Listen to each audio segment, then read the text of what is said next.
Hey, this is Lars from Denmark. He goes out and survives out in the wilderness there in Russia. Survivalist Russia is the name of his channel. It's a good channel, and I highly recommend watching it. But he spent 12 days in a Russian emergency COVID center after suffering a nasty case of the virus. He said he's always been a healthy guy. He said he's never, he did have one hospitalization in his life when someone shot a missile into the side of him and he got metal poisoning from that. But that was an accident. That wasn't any, disease or anything. Anyway, he's always been a healthy guy. He's out there, he's out there in nature. He's not, in crowds of people or anything like that. Anyway, he got COVID.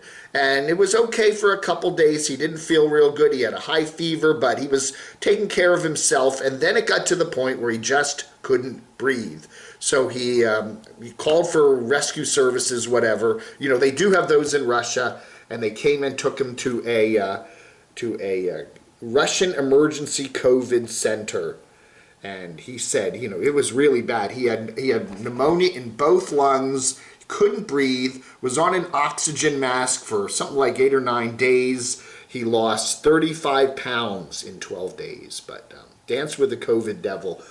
So folks, I don't know, man.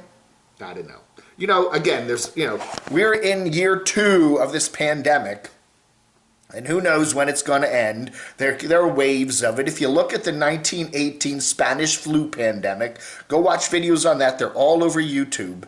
There are, hey, folks, I'm not a doctor. I'm just giving you my advice here, okay? Dr. Dave.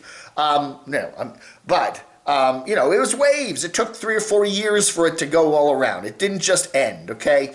And then, this is a pandemic kind of like that one was in some respects. And, I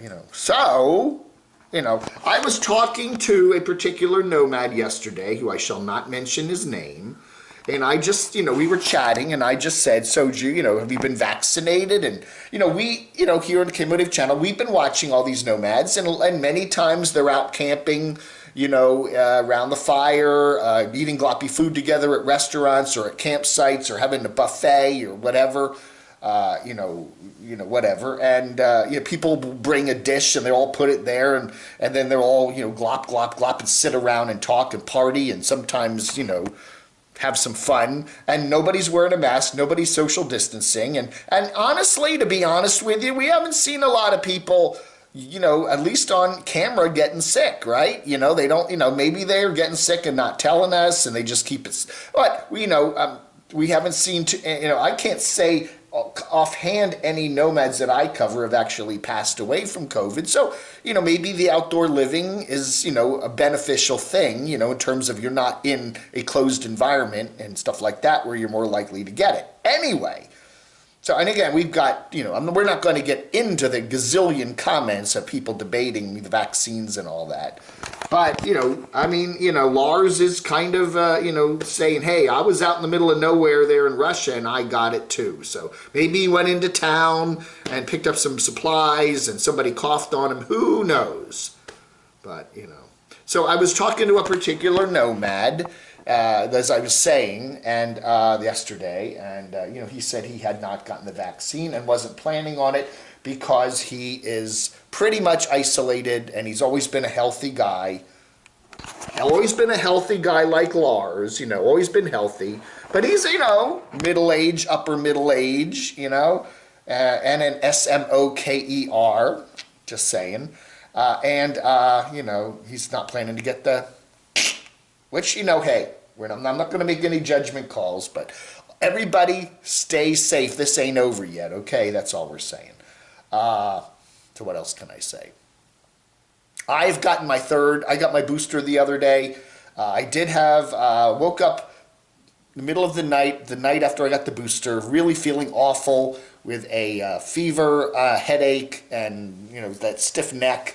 And the next morning, it all went away, and I feel fine now. So I still have a sore arm a little bit, but that's it. So I wanted to do that because I'm planning to travel in November on an aeroplane, flying out to Phoenix, and I just wanted to be as safe as I can be. So I got my first Pfizer in March, my second Pfizer in April, and then the booster just now, 6 months later.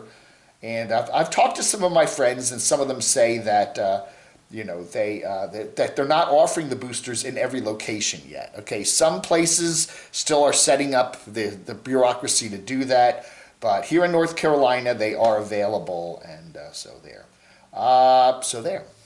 So I don't know. It's up to you. It's your life, but and you know, it's not only your life; it's the life of all those people around you that may be immunocompromised and older, and you know, your grandparents, your parents, whoever, the lady down the street, the lady next door that's, you know, old and frail. You know, your decision affects them too in some respect. All right, folks. So anyway, good video here from Mr. Lars there. His Dance with the COVID Devil. Check it out. And keep your comments civil down below, okay? That's all I'm saying.